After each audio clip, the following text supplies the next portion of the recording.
All right, we are here on case number B402438, Stroh versus Lavin. Counsel, please state your name and bar number for the record. Good morning, Your Honor. Shay Backus. Actually, good afternoon, Your Honor. Shay Backus, bar number 8361, appearing today with my client, defendant Athea Lavin. And I'll note for the record the plaintiff is present and proper person. Ms. Backus, have you had a chance to converse with the plaintiff? I have not, Your Honor. Why don't you see if you can get this wrapped up? I think that these parties have been to court all too many times at this point, and I worry about how it's going to impact their son. I don't want him interviewed. He's too young. And I don't think, Your Honor, I don't think we were asking for an interview. I think it was just a report. He's been treating with Ms. Morgan for over a year and a half now.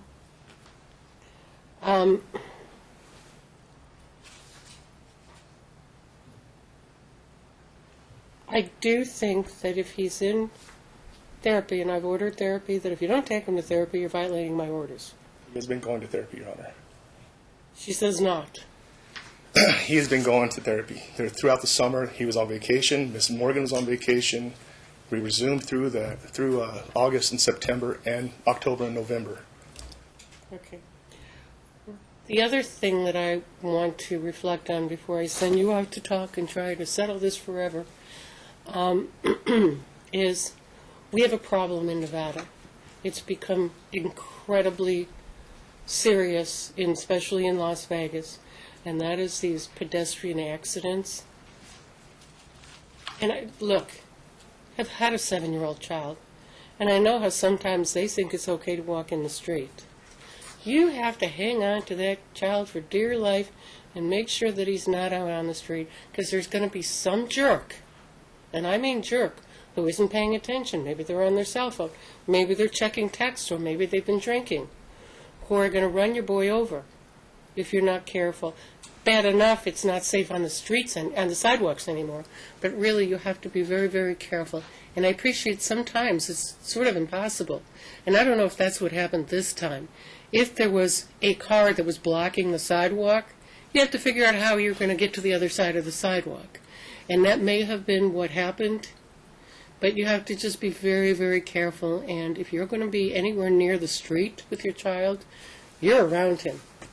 Because the person who should get hit when you have your child, if anybody's going to get hit, you. And I don't say that lightly. I don't want you to get hit. But I think your job is to protect this little boy. And even if he doesn't think it's dangerous, even if he thinks it's kind of funny, he's not old enough to make that judgment call.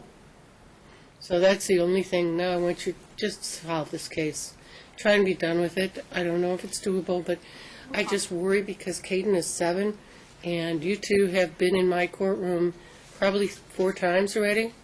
A little more than that, probably, Yeah, Your Honor. 5. Okay, I was close. Very close. Okay? And I have found over time, I've been doing this for 11 years, I have found over time the kids whose parents come back a lot, they're damaged goods. They just are.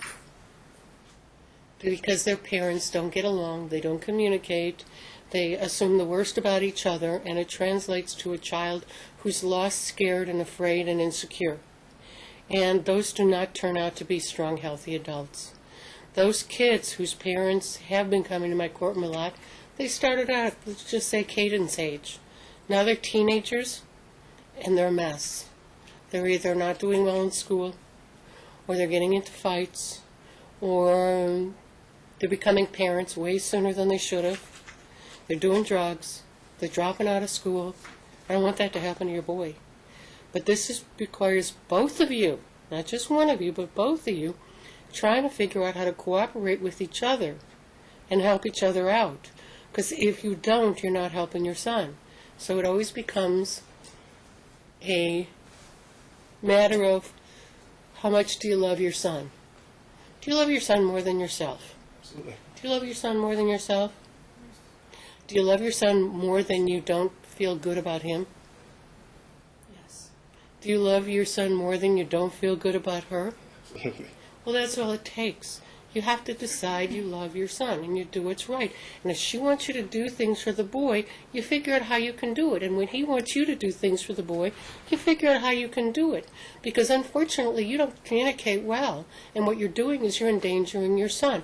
I had a case this morning It's right up there. I have a list of things that happen to kids when their parents don't communicate, okay?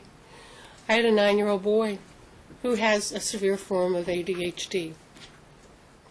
His parents don't get along. So mom takes the child to the doctor, of course without dad. The doctor prescribes some medication for the son. Mother tells father he has to give the child this medication. Father says, pound sand. Mother then comes to court. Now, the day they come to court, which was last week, this child had been without his medication for so long, he started threatening his own life at school. And needless to say, the teacher contacted the parents, and the child literally was sent to UMC, where he was literally hysterical. Why? Because the parents were not on the same page. So last week I ordered them to meet with a psychiatric nurse who's going to evaluate him, see if he needs to be institutionalized, but they have to go together. Okay? Now the parents have both decided they're going to make sure this child gets his medication and gets to see a doctor often enough to make sure he's on the right medication with the right dosage. And I told them, I ordered them, when you have to take your child to the doctor, you must go together. You must schedule appointments that work with his schedule as best you can. You might have to take time off of work if there's no way to schedule the appointment otherwise. And that's the thing that you have to do, because they literally almost endangered their son. Mom by giving the child medication when the father wasn't, and the father by not giving the child the medication. And I had a child in crisis. It was very, very scary. So I don't know how to get the two of you to get over yourselves and talk to each other and communicate better. I can't make you do it. I can only tell you it's dangerous for your son. If you don't, you have to decide. You love your son more than you have ill will toward the other parent. You do. And that's not easy. I'm not saying it's easy, but I'm saying it's what you have to do if you love your boy. Because I don't want this child in any kind of danger either. He's already in therapy, so I already know this boy's got some issues. And probably those issues are the kind of things that were caused by, oh, look in the mirror. I can't save this boy unless you cooperate. I can't help this boy. I can't look out for his best interest. I'm not his parent.